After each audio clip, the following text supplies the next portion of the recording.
Takahiro Shiraishi was not your average man. On the surface, he looked like any other 20-something in Japan, but behind that calm, unassuming exterior was a mind consumed by something far darker, something so twisted and calculated that it shook the entire nation. Shiraishi, who came to be known as the Twitter killer, turned social media from a place of connection into a trapdoor of death, and what he did between August and October 2017 is still one of Japan's most haunting modern crime stories. The story begins in Zama, a quiet city in Kanagawa Prefecture. This is where Shiraishi lived in a small, bland apartment complex. It was the kind of place where no one would expect something sinister was happening, but inside his second-floor unit something horrifying was brewing, something that would soon horrify the nation when police finally opened the door. Shiraishi used Twitter as his primary weapon, not knives, not guns, but tweets. He created an account with a profile that suggested he wanted to help people die. Yes, you heard that right. He specifically targeted vulnerable people, especially young women, who had posted online about their desire to take their own lives. Instead of offering help or guidance, he promised them companionship in death. He would tell them things like, "Let us die together," and that chilling line became his signature bait. But none of these people knew what was really waiting for them when they stepped into his apartment. You may be wondering, how did this even go unnoticed for so long? The answer lies in how expertly he manipulated his victims. Between August and October 2017, Takahiro lured 9 individuals into his apartment. Most were women in their teens or early 20s. He used empathy as a trap, pretending to understand their pain, their depression, and their hopelessness. He would listen, sometimes for days, chatting with them online before inviting them to meet in person. And once they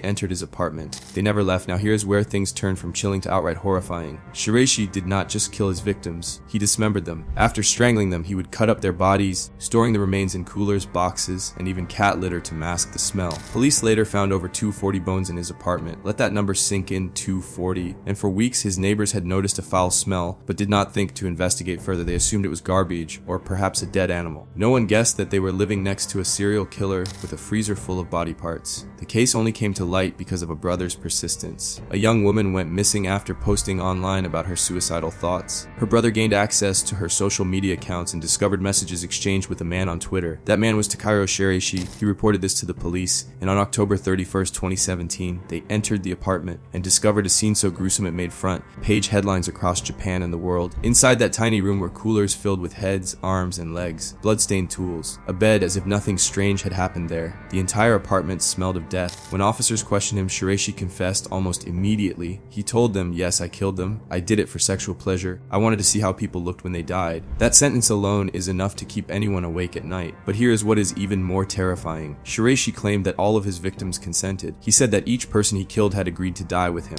But when investigators dug deeper, they found that was not entirely true. While some victims had expressed suicidal thoughts, they had not explicitly agreed to be murdered. In fact, many of them seemed to be looking for someone who would talk them out of it, someone who would offer comfort. But instead, they walked straight into the trap of a man who wanted to exploit their pain for his own twisted desires. The question is, how did Japan, a country known for its low crime rate and orderliness, allow this to happen? Part of the answer lies in Japan's growing mental health crisis. Suicide remains a major issue in the country, especially among young people. Social stigma around depression and mental health prevents many from seeking help. They turn to anonymous platforms like Twitter to express their pain, hoping anyone will listen. And that is exactly what Shiraishi preyed on. He knew his targets were vulnerable, isolated, and desperate. He knew that once they entered his world, they would be too emotionally broken to resist. Now let us talk about the trial, because it was just as dramatic as the crimes themselves. Shiraishi was arrested and charged with multiple counts of murder, dismemberment, and hiding corpses. His defense team tried to argue diminished responsibility. They claimed he had a personality disorder and that his victims had given consent. But prosecutors were not buying it. They painted him as a cold, calculating killer who took pleasure in controlling his victims' final moments. And in December 2020, the court delivered its verdict death sentence. Shiraishi showed no emotion as the sentence was read. He accepted it without protest, almost as if he had expected it all along. Now here comes the part that will really make your blood run cold. Despite his heinous crimes, Shiraishi gained a following after his arrest. Some people began writing him letters in prison. Others even called him attractive. This phenomenon is known as hybristophilia, where individuals feel attracted to criminals. It is disturbing but not new. From Ted Bundy to Charles Manson, history has seen many such cases. But what is terrifying is how quickly people can romanticize pure evil, especially in the age of social media. One must also consider how social media platforms like Twitter played a role in enabling these murders. At the time, Twitter had very lax monitoring of suicidal content. Posts expressing self-harm or suicidal ideation often slipped through the cracks. This led to major public backlash and eventually prompted Twitter Japan to overhaul its policies. They started placing greater emphasis on suicide prevention, including new partnerships with mental health organizations. But that change came too late for the 9 lives lost in Zama. let us pause and ask, could this happen again? The sad truth is yes. As long as social isolation, mental illness, and unchecked digital platforms exist, people like Shiraishi can exploit them. That is why this case is not just about one man's crimes, it is a mirror reflecting the cracks in modern society. It shows how loneliness can be weaponized, how pain can be turned into bait, and how in the wrong hands even a tweet can lead to murder. Japan has since continued its conversations about mental health, especially among young people. Schools, communities, and even celebrities have joined in the effort to destigmatize therapy and promote open dialogue. But it is a slow process. Culture does not change overnight, and for many people who still feel isolated, the internet remains their only outlet, a place where monsters like Takahiro Shiraishi still lurk in the shadows. You might now be thinking, what could I do? What role can I play? And the answer is surprisingly powerful. If you notice someone posting dark or suicidal content online, reach out, say something, report it, offer a lifeline, because sometimes the smallest bit of attention from a stranger can be the difference between life and death. Takahiro Shiraishi fed on silence. He thrived in a world where no one spoke up. So speaking up, being aware, is the first weapon against people like him. The families of his victims still grieve. They still replay the what ifs. What if someone had intervened sooner? What if mental health support had been available? What if Twitter had better monitoring tools? But those questions come too late. What we can do now is learn from this nightmare. Remember those 9 victims not as people who gave up, but as people who were taken, stolen by a man who pretended to care, only to destroy. In the end, the Twitter killer did more than murder 9 people. He exposed a flaw in modern society's armor. He showed how disconnected we have become, even in a world that is more connected than ever. And he forced a country and the world to confront the very real dangers lurking behind anonymous screens. If this story sent shivers down your spine, then good, because it is not just a crime story, it is a wake-up call. And sometimes the scariest monsters are not hiding in the woods. They are on your timeline, watching, waiting, smiling behind a screen. If you are still here, thank you for listening. This story was heavy but important. If you want more real crime stories from Japan that pull no punches, then make sure you hit that subscribe button and turn on notifications. Because next time, we are diving into a case that is even stranger than fiction. Until then, stay safe, stay alert, and remember, not every follower has good intentions.